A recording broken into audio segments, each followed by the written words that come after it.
চচ্চড়ি রান্না। মিক্সড সবজি দিয়ে আমি কিভাবে চচ্চড়ি করলাম সেটাই আজকে দেখাবো। কড়াইতে তেল দিলাম, পাঁচফোড়ন, রসুন ভেজে নিয়ে সব সবজিগুলোকে আমি দিয়ে দিলাম। এইখানে আছে লাউয়ের ডগা, আলু আর ফুলকপির ডাঁটা। তারপরে কাঁচা লঙ্কা চিড়ে দিয়ে দিলাম, লবণ, হলুদ, ভালো করে নেড়ে চেড়ে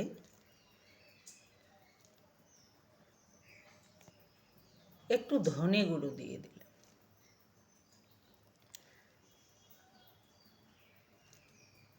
তারপরে আগের থেকেই আমি সর্ষের গুঁড়ো গরম জল দিয়ে গুলিয়ে রেখেছিলাম, সেই সর্ষের গুঁড়োটাকে দিয়ে দিলাম। তারপর ঢাকা দিয়ে সেদ্ধ হয়ে শুকিয়ে এলেই আমার চচ্চড়ি রেডি হয়ে যাবে।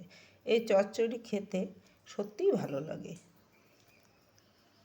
তারপরে নামানোর আগে আমি পাঁচফোড়ন শুকনো খোলায় ভেজে রেখেছিলাম, সেটা গুঁড়ো